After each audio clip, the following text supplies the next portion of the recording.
प्रियो praise the Lord, जय मसीह की। प्रभु आपको बहुत आय से आशीष दे। मेरे प्रिय बहन, मेरे प्रिय भाई, मेरे बुजुर्ग, मेरे बच्चों, मैं आपको यीशु मसीह के नाम में आशीष देता हूँ। सचमुच में धन्य है वो लोग जो परमेश्वर के वचन को सुनते हैं और उसे पढ़ते हैं और उस पर मनन करते हैं और उसे मानते हैं। प्रियो, आज का वचन आपके लिए आशीष लेकर आया है। बने रहे इस वीडियो में अंत तक। आइए वचन को शुरू करते हैं। पहला शमूएल और उसका पहला अध्याय, उसका 16 और 17 पद। वहां पर इस प्रकार से लिखा है, अपनी दासी को ओछी स्त्री ना जान, अपनी दासी को ओछी स्त्री ना जान। जो कुछ मैंने अब तक कहा है वह बहुत ही शोकित और चिढ़ाई जाने के कारण कहा है।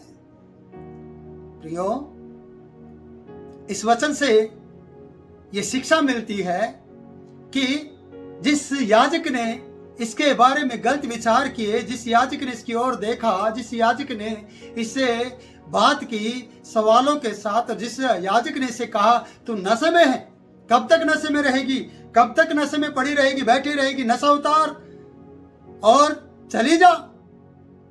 वो हन्ना थी और ये याजक इससे बात कर रहा था।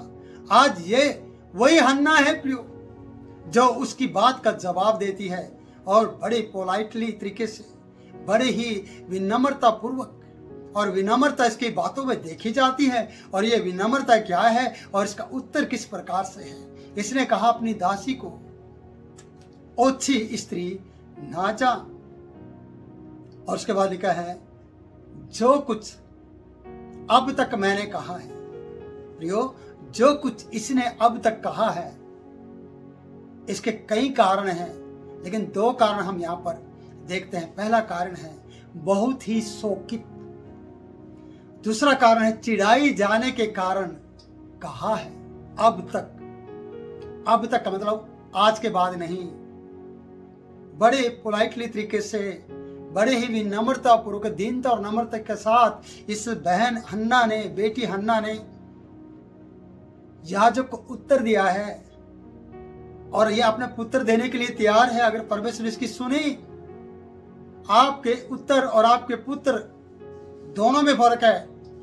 ना तो आपके पुत्र आराधनालय में आते हैं और ना ही आपके उत्तर सही हैं। आपको बोलने का तरीका सही नहीं है, आपके पुत्रों का चाल चलन सही नहीं है। जैसा हम याजक को देखते हैं, याजक का बोलने का तरीका सही नहीं था, उसके पुत्र सच्चे नहीं, लुच्चे थे। आप सोचिए, ये वचन बताता कि उसने कहा, हन्ना ने याजक से इतनी बातें सुनने के बाद भी वो नशे में नहीं थी, लेकिन नशेड़ी उसको बताया गया, नशे करने वाली स्त्री उसे बताया गया और उसे यह भी कहा गया, उसने कहा कि ओछी स्त्री का, शायद उसने सोचा कि ये ओछी स्त्री है जो नशे कर परमेश्वर के आराधनालय में आई है, ऐसा भी कहा गया। इसलिए हन्ना ने बड़ी विनम्रता पूर्वक इस बात को कहा और कहते हुए इस प्रकार को कहा कि आप मेरे परमेश्वर के दास अपनी दासी को ओछी स्त्री ना जान, ओछी स्त्री ना जान। ओछी स्त्री का मतलब नशे करने वाली स्त्री, ओछी स्त्री का मतलब है घर घर घूमने वाली स्त्री, ओछी स्त्री का मतलब है कभी भी है ना, कहीं भी किसी भी कोने पे वो मिलेगी और वो झूठ बोलेगी और ओछेपन के काम करेगी, गलत तरीके से अपनी जिंदगी जिएगी। पर ये ऐसी स्त्री नहीं है। इसने अपनी सच्चाई की बातों को परमेश्वर को बताया और याजक को समझाया और याजक ने समझा था जो वो बदल दिया गया।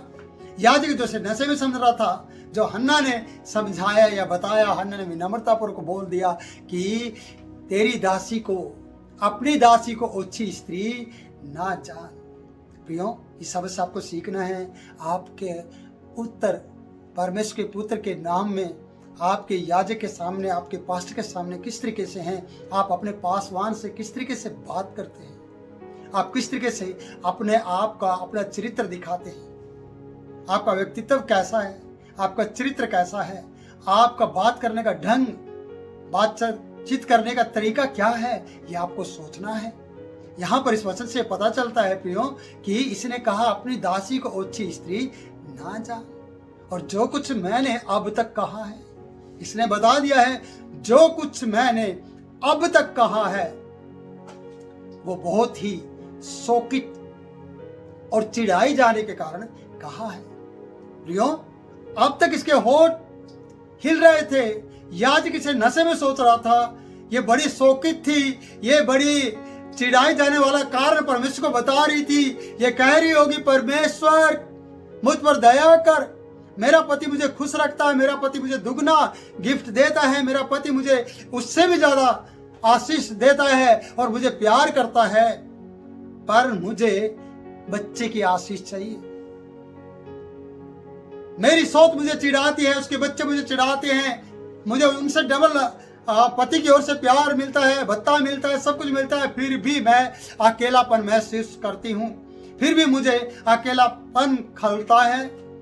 मैं चाहती हूँ कि आज जो चिढ़ाई जाने वाली बातें मुझे कही गई है, मैं उन्हें दिल खोलकर बिलक बिलकर रोते हुए, आंसू बहाते हुए आपको कहना चाहती हूँ। और मैं कह रही हूँ कि मैं शोकित हूँ, मेरा हृदय सुकड़ गया है, मुझे सुखा दिया गया है, मुझे चिढ़ा दिया गया है, मुझे चिढ़ाया जाता है हर बार, मुझे खाना दिखाया जाता, मुझे बच्चे दिखाए जाते, मुझे ताना मारा जाता है, मेरी जिंदगी में बहुत सी बातें उल्टी सीधी की जाती हैं। मेरा पति मुझे तसल्ली देने की कोशिश करता है, लेकिन मुझे तसल्ली नहीं मिलती। आज मैं तेरे दर पर आई हूँ, मैं तेरे दर पर बैठी हूँ, मैं तेरे चरणों में बैठी हूँ। आज मुझे तेरी जरूरत है। आज मैं ऊंची आवाज में नहीं बल्कि बुलंद आवाज में आपसे बात करना चाहती हूँ। हृदय की गहराई से मैं ये कहना चाहती हूँ, परमेश्वर आज मुझे तू मुंह मांगा वर दे दे। आज जो तू मुझे देगा मैं तुझे अर्पण कर दूंगी। आज मैं शोकित हूँ, मुझे चिढ़ाए जाने के बहुत से मैटर्स हैं, मेरे पास बहुत से शब्द हैं कि मेरी सोच ने मुझे चिढ़ाया है, मेरे पड़ोसी ने मुझे चिढ़ाया है, मेरे रिश्तेदारों ने मुझे बहकाया है, मेरे रिश्तेदारों ने मुझे ना जाने कहाँ कहाँ के एड्रेस दिए हैं कि वहाँ जा इलाज करा ले, ना जाने कहाँ कहाँ के पते उन्होंने मुझे दिया है, एड्रेस दिया है और चिढ़ाया है कि तू ऐसी ही फिरेगी, तू ऐसी ही रहेगी, तेरा औलाद नहीं होगी, तू बांझ है। और मुझे ऐसे शब्द कहे गए हैं जिनके कारण मुझे चिढ़ होती है। पर आज से सारी बातों को मैं तेरे सामने रखती हूँ। मैं अपना चिट्ठा खोलकर तुझे बताती, मैं दिल को खोलकर परमेश्वर मैं तेरे सामने इस बात को बताना चाहती हूँ कि मैं चिढ़ाई गई हूँ, मैं बड़ी शोकित हूँ। मेरा दिल चिढ़ाएपन से और मैंने तानों से भर गया है। वो बुराई की बातें जो अंदर भर दी गई हैं वो सारी आज उमड़ आ रही हैं। आज मैं उनको भूलूंगी, आज मैं बोलूंगी और उनको भूल जाऊंगी। आज मैं तेरे सामने बोलती हूँ, आज मैं तुझे खुलकर कहती हूँ, मैं बहुत शोकित हूँ। मैं चिढ़ाई जाने के बातों को अब तक मैंने कहा है, याजक से भी कहा उसने, अब इसके मुंह से आवाज निकली याजक के सामने। उससे पहले परमेश्वर की सारी बातें बता चुकी है। अभी सफाई सिर्फ याजक को इसलिए दी जा रही कि याजक ने इसे गलत समझा, पर इसने बड़ी विनम्रता पूर्वक बोला है, मेरी बहन, मेरे भाई, कई बार आपको पास डांटता है और आप सब कुछ अगली पिछली सारी बातें बोलते हुए याजक को शर्मिंदा कर देते हैं। जिस याजक से आप प्रार्थना की उम्मीद और आशीर्वाद की उम्मीद करते हैं, उसी याजक को आप भला बुरा कहते हैं। ये शर्म की बात है। पर हन्ना ने कहा, हन्ना के ऊपर ब्लेम कर दिया गया कि तू नशे में है, अपना नशा उतार, कब तक नशे में रहेगी। और उसने कहा अपनी दासी को, ओछी स्त्री ना जा। कितना नम्र उत्तर था, दीनता के साथ उसने बातचीत की और कहा जो कुछ अब तक मैंने कहा बड़ी शोकित होने के कारण कहा है और चिढ़ाई जाने के कारण कहा है। प्रियो, ये बड़ी दुख की बात है। एली ने उससे कहा, चली जा मेरी बेटी, इज़राइल का परमेश्वर तुझे मन चाहा वर दे, मन चाहा वर दे। उसने ये नहीं कहा तुझे एक बेटा दे, क्योंकि वो सुन नहीं पाया था, वो सिर्फ इसे नशे में समझ रहा था, उसे पता नहीं मैटर क्या है। आपकी बात और परमेश्वर के बीच की बात, परमेश्वर के और आपके बीच की बात याजक नहीं जान पाना चाहिए। याजक को पता ही नहीं था, याजक गलत इरादे और गलत तरीके से विचार कर रहा था, उसका इरादा कुछ और था, उसकी सोच कुछ और थी। पर इसने उसे बताया और याजक ने कहा कुशल से चली जा, इज़राइल का परमेश्वर तुझे मन चाहा, मन की इच्छा के मुताबिक वर दे। ये वर क्या है याजक नहीं जानता, पर इसने याजक ने अंदाजा लगाया, अभी भी इस बात को सुना नहीं, परमेश्वर ने सुन लिया है। इस याजक ने कहा जा, चली जा, मन चाहा वर परमेश्वर तुझे दे। किसका परमेश्वर? इज़राइल का परमेश्वर आपको भी मन चाहा वर दे। मैं कहता हूं कि आपको बेटे की जरूरत है, परमेश्वर आपको बेटा दे, और आपकी दिल की पुकार को परमेश्वर सुन ले, आपकी प्रार्थना को परमेश्वर सुन ले। मैं याजक होने के नाते भी आपसे कहूंगा, मैं भी आपके लिए दुआ करता हूं कि परमेश्वर आपको वर, मन चाहा वर दे, एक पुत्र दे और आपकी जरूरत को पूरा करे।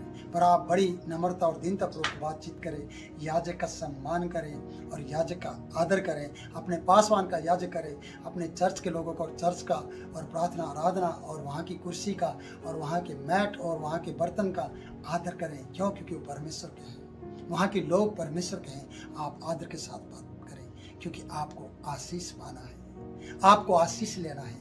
कभी भी घमंड ना दिखाएं। मेरी बहन, मेरे भाई, प्रभु आपके साथ रहे। मैं आपसे विदा लेता हूँ, फिर मिलूंगा नई वीडियो में नए वचन के साथ। जय मसीह की।